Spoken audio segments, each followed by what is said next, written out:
तो भाई अपने एड और लॉरेन वॉरेन एक बार फिर आ चुके हैं अपना नया केस लेके, और मेरे यहाँ पे इसकी अर्ली स्क्रीनिंग लगी थी। I mean 4 सितंबर को इसकी स्क्रीनिंग लगी थी, नाइट शो, जो मैं कल देख कर आ रहा हूँ। और भाई 11:55 का शो था और सारे फैन आए हुए थे। लाइक मुझे नहीं पता था कि इंडिया में कॉन्जरिंग का इतना बड़ा फैन बेस है। मतलब पूरा हाउसफुल था, लिटरली पूरा हाउसफुल था, एक भी सीट एम्प्टी नहीं थी। और ऐसे नहीं रैंडम लोग देखने आए हुए थे मूवी, सारा फैन बेस आया हुआ था कॉन्जरिंग यूनिवर्स का मूवी देखने। And those who were wondering ना कि इस मूवी के लिए हमें पीछे के सारे पार्ट्स देखने जरूरी है, जैसे कि द नन के 2 पार्ट्स, द कॉन्जरिंग के 3, एनाबेल के 3 part, the curse of La llorona, तो ऐसा बिल्कुल भी नहीं है। अगर आपने कॉन्जरिंग के 3 पार्ट देखे हुए हैं तो बहुत अच्छी बात है, आप ये चौथा पार्ट इजीली समझ जाओगे, इजीली कनेक्ट कर लोगे। अगर आपने एनाबेल के भी 3 पार्ट देखे हुए हैं तो वो चीज़ चेरी ऑन द टॉप हो गई। ऑल्दो पुरानी मूवीज का उतना हैवी रिजेम्बलेंस नहीं है इस वाली मूवी में, तो वो उतना डॉट्स कनेक्ट नहीं होती है, उतना लिंक नहीं है बाकी मूवीज का। बट अगर आपको देखना है कि इससे पहले कौन सी मूवीज देखनी चाहिए, आई वुड रिकमेंड आप एनाबेल के 3 पार्ट देख लो, और द कॉन्जरिंग के तो आपने देखे ही होंगे फॉर श्योर, अगर आप 4th पार्ट देखना चाह रहे हो तो। बात करें अगर इस मूवी की स्टोरी के बारे में, तो इस मूवी में हमें एड और लॉरेन वॉरेन का लास्ट केस दिखाया गया है। I mean, जो हमें ट्रेलर और बाकी पोस्टर में भी, इवन टाइटल में भी हमें आइडिया लग गया था कि इनका लास्ट केस होने वाला है। मूवी स्टार्ट होती है एक पास्ट के मोन्टाज से, जहां पे हमें पास्ट का एक ग्लिम्स दिखाया जाता है यंग एड लॉरेन वॉरेन का।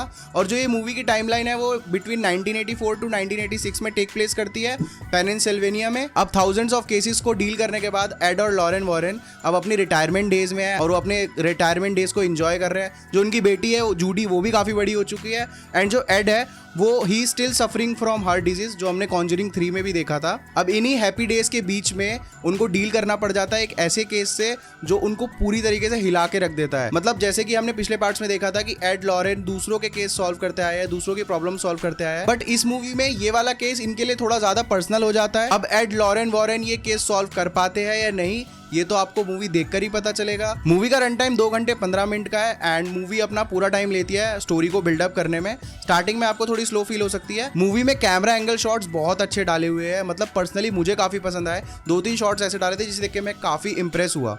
और मूवी की डायरेक्शन की अगर मैं बात करूँ तो मूवी का डायरेक्शन बहुत अच्छा है, और सिनेमेटोग्राफी भी मुझे काफ़ी पसंद है। I mean, कुछ शॉट्स देख के काफ़ी ब्यूटीफुल लगता है कॉन्जरिंग का यूनिवर्स। अब बात करें अगर हॉरर की, तो इस मूवी का मेन मोटिव वही है, आपको डराना। बट क्या ये उतने अच्छे से वर्क कर पाता है? I mean, it works but not every time।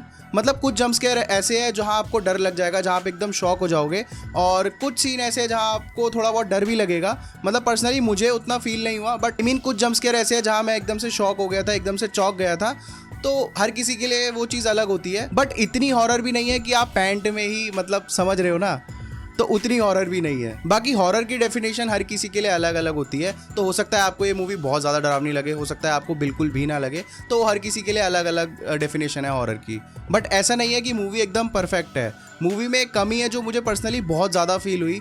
मतलब जितने टाइम से ये लोग बिल्डअप कर रहे थे ना कॉन्जरिंग का कि लास्ट पार्ट होने वाला है, ये कॉन्जरिंग का एंड गेम होने वाला है, तो उस हिसाब से मूवी ने उतना डिलीवर नहीं करा।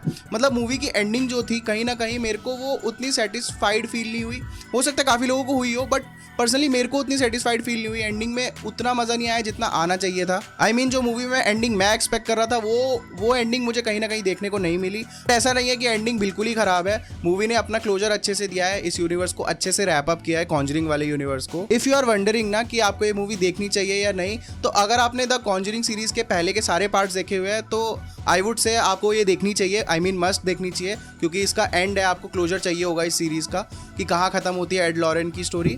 और अगर आप इसको स्टैंड अलोन मूवी देखना चाहते हो, मतलब आपने पहले के कोई भी पार्ट्स नहीं देखे हुए, अब डायरेक्ट ये मूवी देखना चाहते हो, तो ऐसा नहीं है। मतलब आप देख सकते हो, बट आप उतना कनेक्ट नहीं कर पाओगे उस कैरेक्टर से, एड लॉरेन से, क्योंकि इनकी स्टोरी द कॉन्जरिंग 1 से बिल्डअप हो रही थी, तो आप उतना कनेक्ट नहीं कर पाओगे। बट अगर हॉरर एलिमेंट के लिए देखना है तो आई वुड से कि आप देख लो, आपको इतना फील नहीं होगा कि बैक स्टोरी में क्या था क्या नहीं था, आप इंजॉय करोगे इस मूवी को स्टैंड अलोन मूवी में। बाकी इट्स योर चॉइस अगर आपको ये मूवी देखने जाना है या नहीं। तो अगर आपको ये वीडियो पसंद आई हो तो लाइक और चैनल को सब्सक्राइब करना मत भूलना, और अगर आप ये मूवी देख चुके हो तो अपने ओपिनियंस कमेंट सेक्शन में जरूर बताना आपको ये मूवी कैसी लगी। मिलता हूँ आपसे नेक्स्ट वीडियो में, तब तक के लिए बाय बाय।